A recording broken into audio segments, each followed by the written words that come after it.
Hallo Werkzeugfans, willkommen bei GoTools TV. Mein Name ist Sebastian und heute geht es um diesen Akkuschrauber, und zwar das 158 Newtonmeter Monster von Milwaukee. Laut Datentabelle der stärkste Akkuschrauber der Welt. Und ob er diese Schraube hier schafft, das schauen wir uns heute mal an. Heute soll es also genau um diese beiden Akkuschrauber gehen. Und das ist ja nicht irgendein Akkuschrauber, sondern es ist der stärkste Akkuschrauber laut Datenblatt, zumindest der momentan auf dem Markt ist. Und zwar der FDD3 bzw. der FPD3. Wir haben hier 158 Newtonmeter laut Datenblatt, maximales Drehmoment. Und wir schauen uns heute mal an, was ist eigentlich der Unterschied zwischen dem Dreier zum Zweier. Hier haben wir auch mit Schlag, ohne Schlag. Und die Frage ist, wir haben hier 135 Newtonmeter. Schafft er das wirklich? Ist er wirklich stärker? Das schauen wir uns gleich mal an. Und was sind eigentlich die Unterschiede? Und das ist mehr, als man denkt. Übrigens wurde nicht nur der Akkuschrauber erneuert, sondern auch der Schlagschrauber hat eine neue Version bekommen. Schaut mal. Ich habe hier den FID3. Und zwar genau den hier.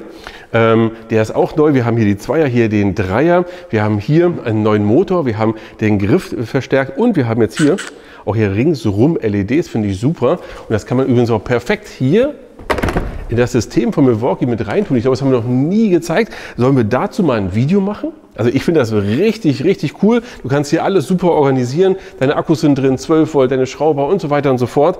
Schreibt es mal unten in die Kommentare. Aber kommen wir jetzt mal zu den Akkuschraubern. Jetzt werdet ihr euch schon mal wundern, warum ist denn eigentlich hier ein Zusatzhandgriff und hier nicht? Erst einmal, das hier ist die Version FPD3. Selbst ich komme manchmal durcheinander. Genau, FPD3. Das ist die Schlagvariante. Also hier habt ihr auch einen Akkuschrauber mit Schlagfunktion, also zum Schlagbohren quasi. Ja?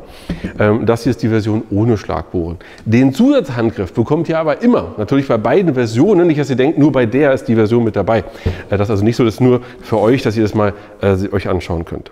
Und jetzt machen wir mal Folgendes. Was sind eigentlich die Unterschiede zwischen diesem Gerät und diesem Gerät? Und dann werden wir auch noch Folgendes machen, also den Zweier gegen den Dreier auch testen. Große Schraube, Schlangenbohrer, hier Forstnerbohrer ohne Ende. Aber kommen wir gleich dazu. Erst einmal, was sind denn die großen Unterschiede bei diesen Geräten? Ja, machen wir es am besten mal so. Erst einmal, wir haben einen neuen Motor im Dreier. Brauchen wir auch, weil wir haben ja auch bedeutend mehr Kraft, 135 Newtonmeter zu 158 Newtonmeter. In der Größe habe ich hier keinen Unterschied gemerkt. Vielleicht ist der Millimeter kleiner oder schmaler, aber ansonsten gibt es da keinen Unterschied. Auch vom Gewicht her sind sie identisch. Ja, das merkst du vom Gewicht her gar nicht. Das ist das Gleiche. Ein sehr, sehr großer Unterschied, der, wenn du wirklich harte und viele Anwendungen hast, ist das Thema Lüftung. Wenn wir uns den Zweier hier mal anschauen, hat er hier an der Seite gar keine Lüftung, da ist nichts dran, da ist wirklich nicht ein einziger Lüftungsstütz, nur hier hinten ist ein kleiner Lüftungsstütz vorhanden. Beim Dreier ist es komplett anders gemacht. Wir haben hier hinten denselben Lüftungsstütz, aber wir haben auch hier unten einen und hier oben. Wenn das Gerät läuft, merkt man auch, wie hier massiv Luft ausströmt und der Motor bedeutend, also wirklich bedeutend mehr gekühlt wird. Es ist so, dass gerade wenn das Gerät halt wirklich große Schraube, Armstück arbeitet, dann ist Lüftung und Kühlung natürlich das A und O. Und da übrigens noch mal ein Tipp, wenn ihr den Akkuschrauber sehr hart beansprucht habt und das Gefühl habt, oh, der ist aber ganz schön heiß geworden, dann macht Folgendes, schaltet ihn gerne auch mal in den zweiten Gang und lasst ihn mal 30 Sekunden oder eine Minute einfach trocken laufen, ohne etwas drin, damit er sich abkühlen kann, denn das Gerät kühlt wirklich durch die Umdrehung und nicht, wenn er steht. Ja, wesentlich besser ab. Eine große kleine Änderung ist das Thema Umdrehung oder Geschwindigkeit. Und zwar so, wir haben hier den Zweier, hier den Dreier. Und das ist ein bisschen merkwürdig. Normalerweise ist es ja so, dass das Nachfolgerät immer stärker, mehr und besser ist. Jetzt hier kann man sagen, weiß ich jetzt gar nicht, was ist jetzt für mich eigentlich besser? Denn wir haben hier beim Zweier im ersten Gang eine maximale Umdrehung von 550 Umdrehungen. Beim Dreier, also beim neueren Modell, bei der Modellpflege sage ich jetzt mal, haben wir nur noch 500 Umdrehungen.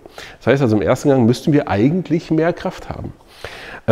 Wie das natürlich jetzt hier elektronisch geregelt ist, weiß ich nicht. Beim Zweier ist es dafür so, im zweiten Gang haben wir hier nur 2000 Umdrehungen, hier haben wir 2100 Umdrehungen. Haben also da nochmal, ich sag mal, im zweiten Gang ein bisschen mehr Spin, im ersten Gang würde ich sagen, ein bisschen mehr Kraft. Wer weiß, wir werden es ja gleich mal testen, mal schauen, was da rauskommt. Kommen wir zunächst zu einem für mich super wichtigen Thema, Kickback bzw. Anti-Kickback oder auch Kickback-Control. Und da ist es so, dass die beiden Geräte sich schon relativ stark unterscheiden und doch irgendwie nicht. Der Zweier hat das, der Dreier hat das, aber dann doch irgendwie nicht. Denn ein großer Unterschied ist folgendes: Beim Dreier haben wir jetzt eine neue Methode, das Ganze zu messen. Wir haben hier ein Gyroskop, so ähnlich wie in deinem Handy, der noch schneller greift, der noch mehr für dich schützen kann, weil er über die Lageänderung das noch schneller bemerkt, so kann man das sagen. Eine andere Sache ist, wir haben hier beim Zweier gab es eine Version, die hatte das eben nicht. Es gab eine sehr günstige Version, da gab es kein Kickback-Control mit dabei, sondern erst die etwas größere Version mit Bluetooth ausgestattet hatten das. Und das ist beim Dreier nicht so. Beim Dreier hast du immer diese Funktion mit dabei. Finde ich super, finde ich löblich, finde ich gut. Und ganz ehrlich, für das Spitzenmodell möchte ich das auch immer dabei haben. Jetzt ist es so, oder ich kann es euch auch mal vorführen, was ist eigentlich Kickback Control? Habe ich gar nicht gesagt. Kickback Control ist einfach dazu da, dass dein Arm sich nicht oder dein Handgelenk nicht verletzt wird oder dein Arm nicht verletzt wird oder dein was auch immer, was in der Nähe gerade ist, wenn das Ding einfach weiter dreht, wenn die Schraube vorne feststeckt oder wenn ein Bohrer feststeckt. Ja? Und das wollen wir nicht. Ich kann euch das auch mal ganz kurz zeigen. Gyroskop, merkt die Lageänderung. Ja, ihr habt gehört, das ist einfach ausgegangen. Es blinkt hier unten auch und das war's. Jetzt können wir wieder anfangen. Ja, können jetzt drehen und ich mache es nochmal. Und das ist eine super Sache. Ich habe das Gefühl, vom reinen Trocken benutzen, dass er noch eher zugreift. Weiß ich aber nicht, das müsste ich nochmal testen.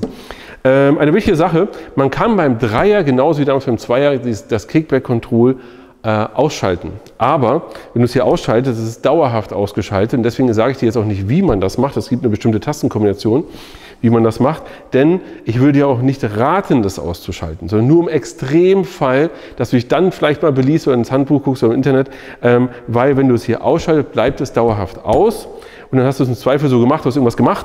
Du brauchtest es jetzt meinetwegen aus, du wolltest es jetzt ausschalten, am nächsten Tag, 3 Tage später oder irgendjemand anders nimmt das Gerät in der Hand, geht davon aus, ah ja, ist ja der Dreier, wunderbar, hat Kickback, alles da, legt los, es ist immer noch ausgeschaltet und verdreht sich dann den Arm. Das muss nicht sein.